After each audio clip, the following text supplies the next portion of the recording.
जी, तो नेक्स्ट जो टॉपिक है वो है how do we organise and make sense of social information. ये जी हमने कर लिया है। कैरेक्टराइजिंग क्रिएचर्स ये भी कर लिया है। सोशल कैरेक्टराइजेशन ये भी हमने कर लिया है। और डेवलपिंग स्कीम्स ये भी कर लिया है। Advantages of schema schematic processing ये भी कर लिया है जी हमने। अब आता है word shortcuts scratch our cognitive resources the cognitive miser. अब यहाँ उन्होंने बताया है कि जो प्रोसेसिंग रिसोर्सेज होते हैं और जब हम किसी भी चीज़ को हम किसी चीज़ के साथ हम एंगेज कर रहे होते हैं या किसी चीज़ को हम समझने की कोशिश कर रहे होते हैं, तो जो चीज़ हमें बहुत ज़्यादा जो है ये लग रही हो कि ये बहुत ज़्यादा जो है लेंथी है या बहुत ज़्यादा टाइम ले रही है या इस चीज़ को बहुत ज़्यादा टाइम लग रहा है या वक़्त लग रहा है इस चीज़ को करने के लिए, ये बहुत टाइम कंज्यूमिंग है।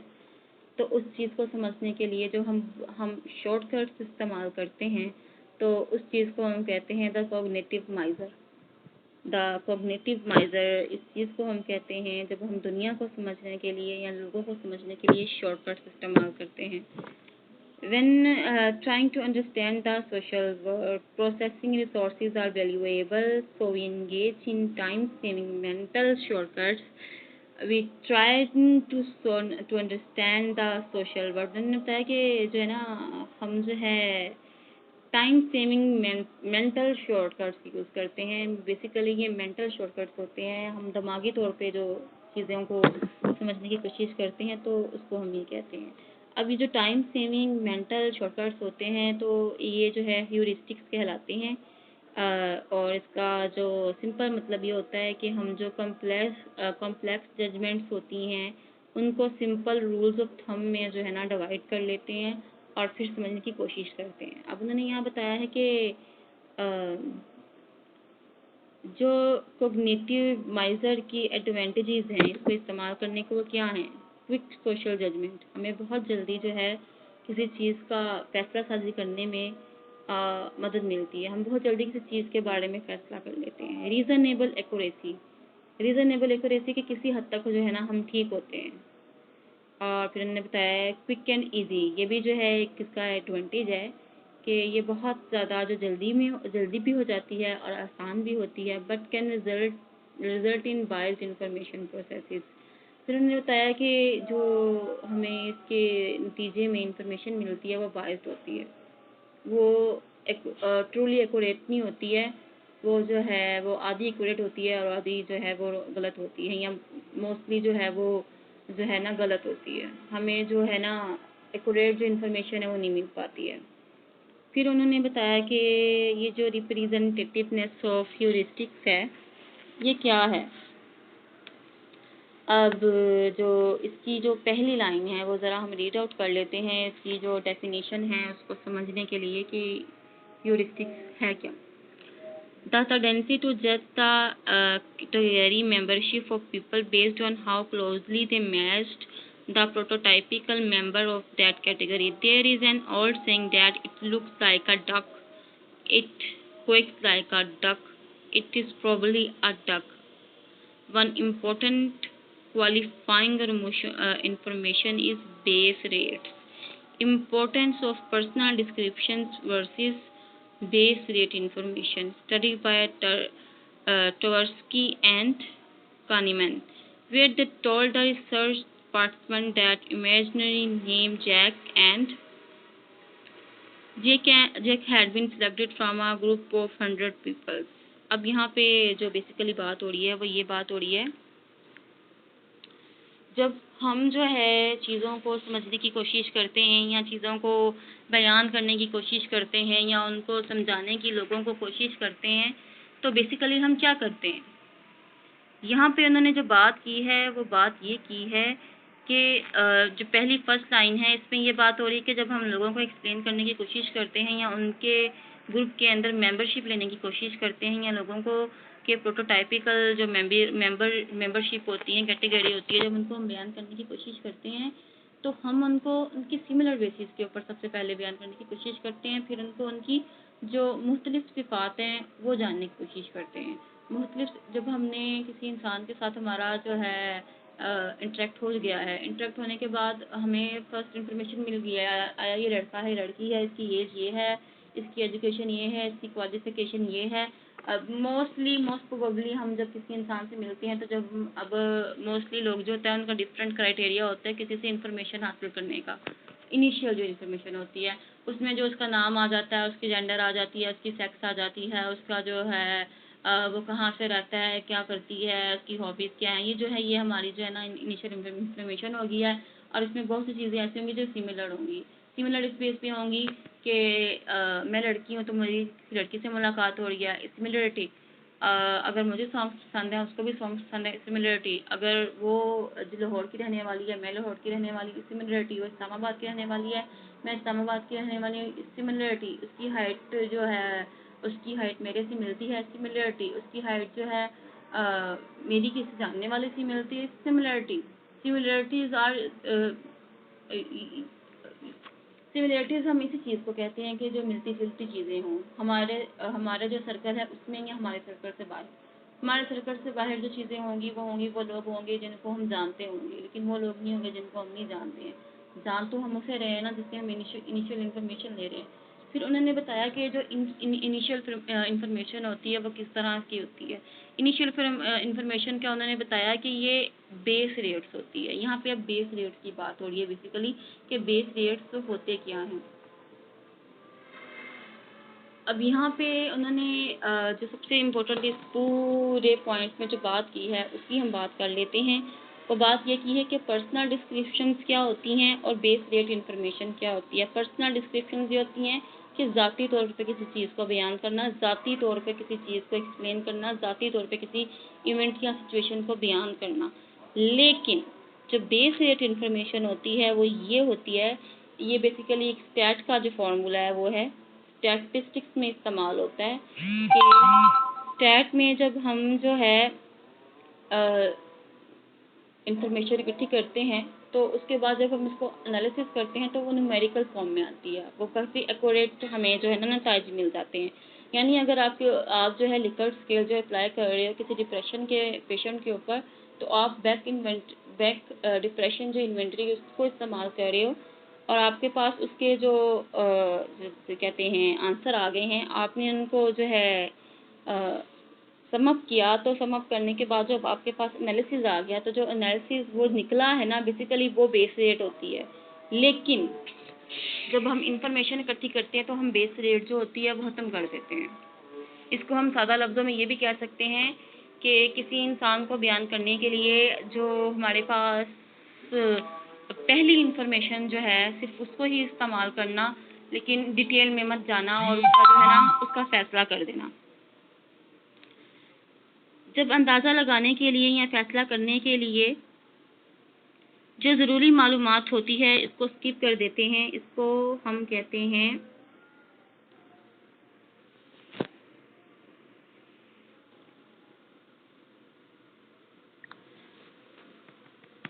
इस चीज़ को जो हम कहते हैं हम इसको बेस रेट कहते हैं। यानी कि जो ज़रूरी मालूमात है या नेसेसरी मालूमात है उसको काट देना। अब इसकी एग्जांपल हम ऐसे दे सकते हैं, आपने जो है आपके पास एक तालिब इल्म आया है और तालिब इल्म जो है उसकी जो इन्फॉर्मेशन है वो आपके पास इतनी है कि वो बहुत डम्प है, उसको जल्दी चीज़ें समझ नहीं आती हैं और वो जो है इतनी दफ़ा फेल हो चुका है। अब आप क्या करेंगे? आप जो है वो जब आपके पास आएगा तो आप जो है खुद से उसकी इन्फॉर्मेशन जो है ना इकट्ठी करने की कोशिश नहीं करोगे। आप कभी भी खुद से इकट्ठी करने की कोशिश नहीं करोगे। आपके पास जो इनिशियल इन्फॉर्मेशन है आप उसको इस्तेमाल करोगे और उसको डंप ही समझोगे और उसको उसी तरह से ट्रीट करोगे। तो ये बात हो रही है इस जगह पर कि हम लोगों को इस तरह से भी जो है ना इंटरप्रिटेट करते हैं। सोशल साइकोलॉजी है, सोशल साइकोलॉजी में हम बेसिकली इन्हीं चीज़ों की बात करते हैं जो चीज़ें जो हैं हम लोगों को इस्तेमाल करने के लिए इस्तेमाल कर रहे होते हैं। तो उसमें जो है हम ये वाला जो फैक्ट है इसको भी इस्तेमाल करते हैं, ह्यूरिस्टिक फैक्ट।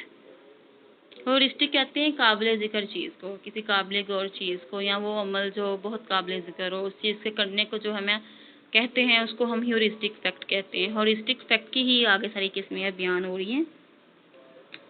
अब जो अगला पॉइंट है उस पॉइंट में ये बात हो रही है कि द अवेलेबिलिटी ऑफ ह्यूरिस्टिक। अब यहाँ पे जो बात हो रही है कि वो चीज़ जो हम बहुत जल्दी जो है सोच लें, वो चीज़ जो बहुत जल्दी जो है ना हमारे थॉट जो प्रोसेस है उसमें आ जाए। अब यहाँ उन्होंने जो बात की है, उन्होंने ये बात की है द टेंडेंसी टू जज द फ्रीक्वेंसी और probability of an in terms of how easy it is to think of examples. यानी कि किसी आप कोई चीज़ सॉल्व कर रहे हो या कोई काम कर रहे हो तो आप उसको कितनी जल्दी कर सकते हो, कितनी जल्दी वो आपके माइंड में है, वो स्कीम्स बनेंगी और कैटेगराइजेशन होगी और आप उस चीज़ को समझ लोगे। कितनी जल्दी आप क्विकली उसको समझते हो, कितनी जल्दी आप जो है ना एक पजल बॉक्स समझ कर उसको करते हो, या कितनी जल्दी जो आपको एक टीचर ने थ्योरी दे दी है आप उसको समझ से करने की कोशिश करते हो। नीचे यहाँ पे एक स्टडी बयान की है, ये शिवर्ट्स की जो है ना स्टडी है, इसने 1998 में दी थी। इसने कहा था कि याद करना किसी 12 चीज़ों को, और फिर उसमें उसने जो है 2 चीज़ें उसने बयान की हैं, कॉग्निटिवली डिफ़िकल्ट और कॉग्निटिवली इजीली। कॉग्निटिव कहते हैं समझने को और परखने को और चीज़ों को बयान करने को।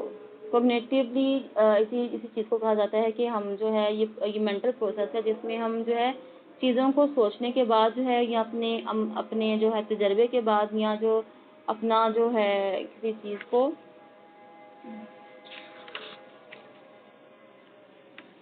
या अपनी किसी हिस्स की बुनियाद पर जब चीज़ों को हम एक्सप्लेन करने की कोशिश करते हैं तो इस चीज़ को हम कॉग्निटिव कहते हैं। अब कॉग्निटिव डिफ़िकल्ट तब होगा जब उसको सोचने का प्रोसेस उसका बहुत डिफ़िकल्ट हो जाएगा, उसको जल्दी कोई सोच नहीं आती होगी या उसको समझ नहीं आ रहा होगा, या उसका जो अगर किसी इंसान को समझने की कोशिश कर रहा है तो वो समझ नहीं पा रहा। It's difficulty of your thought process. तो फिर अगर डिफ़िकल्टी आ गई है मुशाहिदे की बुनियाद पे या तजर्बे की बुनियाद पर अगर आपको डिफ़िकल्टी हो रही है कॉग्निटिवली प्रोसेस में, तो वो इस तरह से हो सकती है, आपने एक अमल करने की कोशिश कर रहे हो लेकिन आप उसमें मुसलसल फेल हो रहे हो और आपसे वो हो नहीं रहा, ठीक है, आपने उसको छोड़ दिया, इन फ्यूचर आपको वो दोबारा करना पड़ गया। अब आप क्या करेंगे? पड़गी ना मसला, तजर्बे की बुनियाद यहाँ पे आ गई, आपको कॉग्निटिवली आप उसको नहीं कर पा रहे हैं। फिर इसी तरह कॉग्निटिवली इजीली, यानी कि कॉग्निटिवली अगर वो इजीली है तो इजीली इसलिए है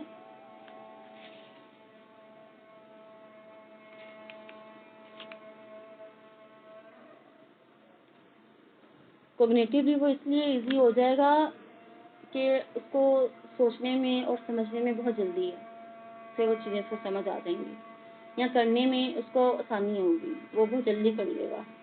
या अगर उसको डिफ़िकल्टी भी हो रही है तो वो बहुत जल्दी उसको सॉल्व कर लेगा उस डिफ़िकल्टी को, उसको करने में वो वाली डिफ़िकल्टी नहीं महसूस होगी। और फिर उन्होंने बताया है एग्जांपल ये है कि आप असर्टिव और अनअसर्टिव जो बिहेवियर है उसको बयान करो। असर्टिव और अनअसर्टिव जो बिहेवियर होता है वो ये होता है, वो अमल जो समझ आ रहा हो और वो अमल जो समझ ना आ रहा हो, आपने इसको बयान करना। ये एग्जांपल है इसकी। अब नीचे जो उन्होंने बताया कि देखने में ये आया कि लोगों को बहुत मुश्किल होती है सर्टेन लेवल ऑफ बिहेवियर जो हैं उनको समझने में। कुछ लोग होते हैं जो हर तरह का बिहेवियर समझ आते हैं और कुछ लोग जो है वो नहीं समझ पाते। अगर आप इसकी एग्जांपल ले लो ऑटिज़म के बच्चों की, या ऑटिज़म के जो शिकार लोग होते हैं, अगर आप जो है उनकी जो है ले लो मिसाल ले लो, तो ये जो लोग होते हैं इनको जो है लोगों के बिहेवियर जो है ना समझ नहीं आते, या ये बहुत ज़्यादा सेंसिटिव होते हैं, ये बहुत ज़्यादा जो है ना इनको चीज़ें समझ नहीं आती हैं। आप हाइपर एक्टिविटी का शिकार जो बच्चे होते हैं उनको जो है डेंजर का पता नहीं चलता, उनको किसी इस हालत का पता नहीं चलता कि उनके साथ क्या हो रहा है। मोस्ट प्रोबेबली वो लोगों के एक्सप्रेशंस और फीलिंग्स नहीं समझ पाते। ज़ाहिर सी बात है, जो मैं बचपन की बात कर रही हूँ, मैं उनकी जब वो बड़े जाते हैं उसकी बात नहीं कर रही हूँ। अब नीचे जो उन्होंने बात की है, यहाँ पे जो एक पॉइंट उन्होंने बयान किया है, वो बयान किया था एंकरिंग एंड जजमेंट ह्यूरिस्टिक। अब यहाँ पे उन्होंने क्या बयान करने की कोशिश की है? सिंपल यहाँ पे उन्होंने ये बताने की कोशिश की है कि हर इंसान की ये खूबी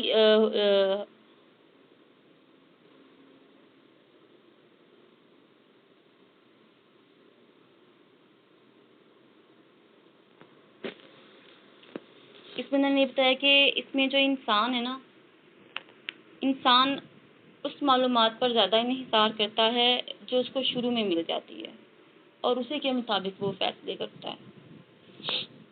अपनी जो बाद की मालूमात है उसको तो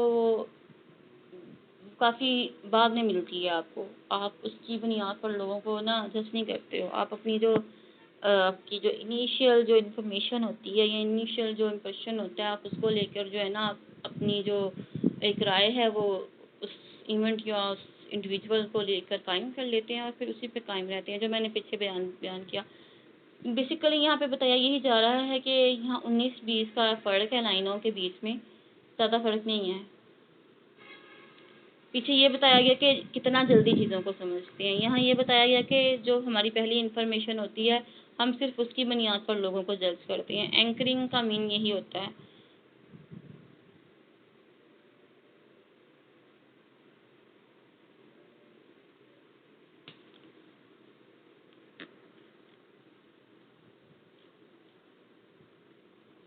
और इसी के साथ ही जो है हमारा जो लेसन 18 है वो फिनिश हो जाता है। अगर तो कोई बात समझ नहीं आई है, बेसिकली इसमें कोई ज़्यादा टेक्निकल समझने वाली बातें नहीं है। इस लेसन के जो मेन पॉइंट्स हैं, या जो ये लेसन जो है जो इन्हें हिसार कर रहा है, जिन बातों पे कर रहा है, वो बातें जो हैं वो गिनी चुनी 3 से 4 बातें हैं। ज़्यादा कोई लेंथी ये लेसन नहीं है, या इसमें कोई वो वाली बातें नहीं है जो ना समझ आने वाली हों। बेसिकली ये जो लेसन है, इसमें जो उन्होंने बात की है वो एक सोशल कॉग्निशन की है, फिर एक्सप्लिसिट जो कॉग्निशन है उसकी की है, फिर जो इम्प्लिसिट कॉग्निशन है फिर उसकी की है।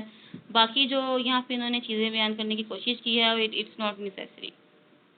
अगर तो आप एमसीक्यूज इसमें से कोई आ जाए तो वो कॉन्सेप्चुअल बेस होगा। अगर आपका कॉन्सेप्ट बहुत अच्छा है तो आप जो एमसीक्यूज होगा वो बहुत अच्छे से सॉल्व कर लेंगे। फिर जो यहाँ पे और जो ज़्यादा इम्पोर्टेंट चीज़ है, वो जो इम्पोर्टेंट चीज़ है वो प्रोटोटाइप्स हैं। प्रोटोटाइप्स के बाद यहाँ पे जो चीज़ आ रही है स्कीम्स, यहाँ पे वो बहुत इम्पोर्टेंट है। कोग्निटिव मेजर, ये बहुत इम्पोर्टेंट है। इसमें जो ह्यूरिस्टिक की जो एक्सप्लेनेशन इन्होंने दी है ये बहुत इम्पोर्टेंट है। और फिर यहाँ पे जो इन्होंने बेस रेट इन्फॉर्मेशन की बात की है, जिसको हम बेस रेट फैल्सी भी कहते हैं, ये बहुत इम्पोर्टेंट है। और यहाँ पे कोई बात इम्पोर्टेंट नहीं है। एंकरिंग जो है ये भी इम्पोर्टेंट है। इसमें आपने ये बताना है कि जो आप लोग फैसला साजी करते हो, वो जो आपके पास पहले से मौजूद मालूमात होती है उसकी बुनियाद पर करते हो। और जो अवेलेबिलिटी ह्यूरिस्टिक है, इसमें आपने ये बताना है कि जो चीज़ आपको जितनी जल्दी समझ आ जाए आप उसकी बुनियाद पर जो है फैसले करते हो, या उसकी बुनियाद पर लोगों को समझने की कोशिश करते हो। सिंपल। इसमें और इस पूरे लेसन में इन्होंने इतनी लंबी, यहाँ पे लंबी लंबी डिटेल्स लिखी हुई हैं, लेकिन इसमें बाकी जो डिटेल्स हैं वो इतनी ज़रूरी नहीं है। जो मेन कॉन्सेप्ट है इस लेसन का वो यही है, और जो समझने वाली बातें हैं वो यही हैं। आगे फिर ये जो है अगला जो लेसन है आपका वो फिर सोशल कॉग्निशंस पे ही है, और फिर आगे उन्होंने कुछ बातें इसमें अगले लेसन में बयान की हैं। तो इंशाल्लाह हम नेक्स्ट टॉपिक में उनको डिस्कस करेंगे नेक्स्ट लेसन में। और अगर आपको की बात समझ नहीं आई है या आपको समझ नहीं आ रही है तो आप हेडिंग बनाएं अनक्लियर पॉइंट्स के, और उसको उनको कमेंट करें। मैं आपको वो जो पॉइंट्स हैं, जो अनक्लियर पॉइंट्स हैं, वो मैं आपको क्लियर कर दूँगी।